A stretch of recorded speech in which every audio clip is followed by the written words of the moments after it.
Ano ginagawa mo rito? Di ba ang sabi ko sa'yo, sa susunod na pupunta ka rito, ay tatapusin kitang animal ka? Hindi ako pumunta rito para gumawa ng gulo. Narito ako para bisitahin ang anak mong may sakit. Ang kapal naman ng mukha mo para bisitahin ang anak ko! Sino ka ba? Isa ka lang namang aswang na gustong gusto siyang kunin sa amin! Hindi ba? Kaya kong pagalingin ang anak niyo. Story time.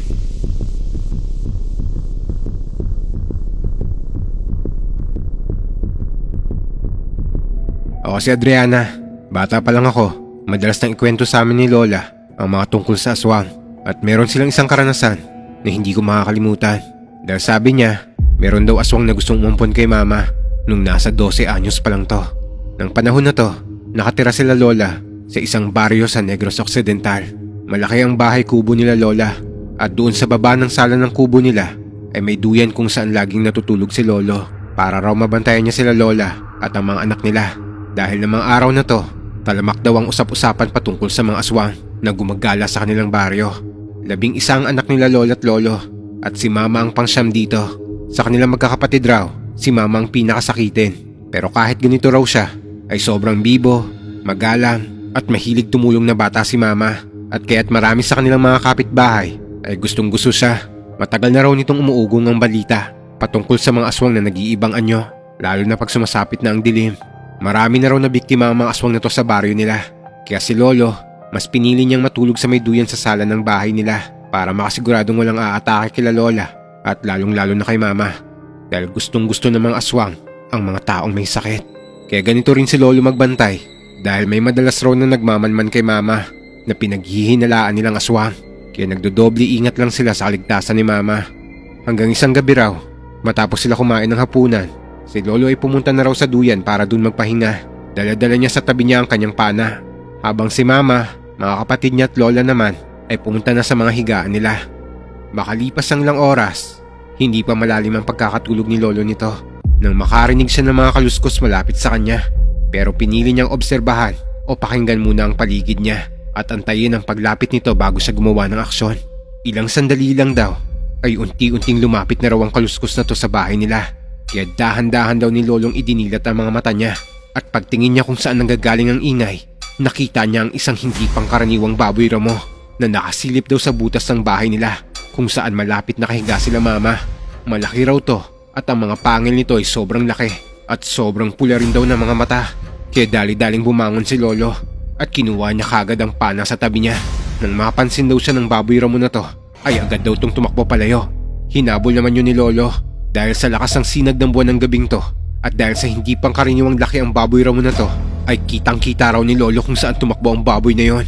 Kaya nang magkaroon siya ng pagkakataon, pinana niya to at tinamaan to sa mukha. Napaatungal daw ang baboy ramo sa sakit pero nagpatuloy pa rin to sa pagtakbo palayo. Nang masiguro na raw ni Lolo na nakalayo na yon, ay bumalik na siya ng bahay para tignan sila Mama. Wala namang masamang nangyari sa kanila at nang gabing to, hindi na nakatulog na maayos si Lolo dahil gusto niya rin daw masigurado na hindi na babalik ang nilalang na yon sa bahay nila. Kinabukasan, pumuntang palengke si Lolo at Lola para mamili ng ulam nila. Pero napansin ni Lolo ang isang matandang tendero ng baboy rito na si Mang Tinding. Noon pa lang daw ay napapansin na ng mga tao sa baryo nila ang pagiging weirdo ng matandang to.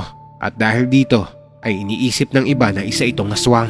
Nang tinitignan ni Lolo ang matandang si Mang Tinding, pilit nitong itinatago ang mukha niya para hindi makita nila Lola at Lolo na papalapit na sa kanya. Pero agad naman tong napansin ni Lolo. Kitang-kita raw ang sugat nito sa mukha at mukhang bago lang daw ang sugat nito. Kaya dahil dito, kinausap ni Lolo si Mang Tinding. Oy Tinding, alam kong ikaw ang aswang na gumagambala sa pamilya ko. Nananatiling nakayuko at tahimik daw si Mang Tinding habang kinakausap siya ni Lolo. Subukan mong bumalik sa bahay namin at sisiguraduhin kong hindi lang yan ang mangyayari sa'yo. Tatadtarin ko ng pana yung buong katawan mo. Pasensya na kayo. Hindi ko nagagambalain ang pamilya mo. Matapos ang usapan nila Lolo at Mang Tinding, ay naging payapa naman ang mga sumunod na gabi sa bahay nila Lolo at Lola. Pero habang tumatagal daw, ay mas palala ng palala ang sakit ni Mama. At dahil sa kakapusan ng pera, ay hindi nila tumagamot o madala sa ospital. Sa sobrang lala ng sakit ni Mama, ay halos nanghihina na rin siya. At natatakot na rin sila na baka kung ano na mangyari kay Mama. Hanggang isang gabi, ay nakarinig sila ng malakas na katok sa pintuan. At agad naman binuksan to ni Lolo at nagulat siya nang makita niya si Mang Tinding na nakatayo sa harap ng pinto nila. Anong ginagawa mo rito? Di ba ang sabi ko sa'yo, sa susunod na pupunta ka rito, ay tatapusin kitang animal ka? Hindi ako pumunta rito para gumawa ng gulo. Narito ako para bisitahin ang anak mong may sakit. Ang kapal naman ng mukha mo para bisitahin ang anak ko! Sino ka ba? Isa ka lang namang aswang na gustong-gusto siyang kunin sa amin! Hindi ba? Akmang susuguri na siya ni Lolo nang biglang magsalta si Mang Tinding. Kaya kong pagalingin ang anak niyo. Nagulat si Lolo sa sinabi nito kaya napahinto siya sa kinatatayuan niya. Pero sa isang kondisyon. Hindi naman napansin ni Lolo na nasa likod niya na pala si Lola. Anong kondisyon? Gusto kong ampunin si Ali. Si Ali, siya ang mama ko.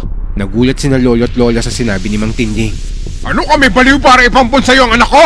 At ano na lang ang gagawin mo sa kanya? Kakainin? Gagawin ka uri mo? Hindi, ituturing ko siyang tunay na anak ko. At gusto ko ring ituring ako ni Ali na parang tunay niyang ama. Dahil buong buhay ko, gustong-gusto kong maramdaman ang pagmamahal ng isang anak.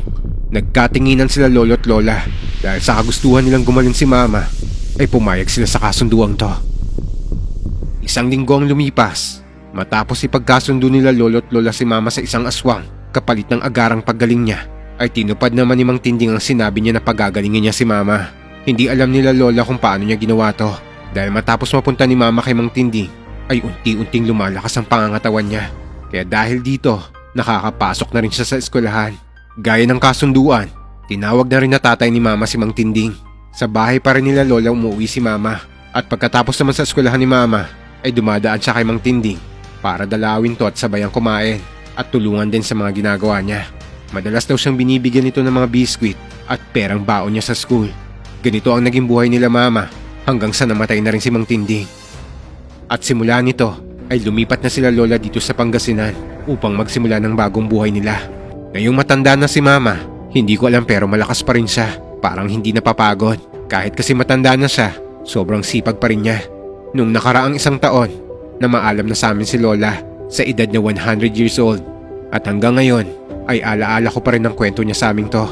Kung tatanungin niyo ako kung kanino napasa ni Mang Tinding ang pagiging aswang niya, hindi ko alam. Dahil walang nabanggit si Lola patungkol dito.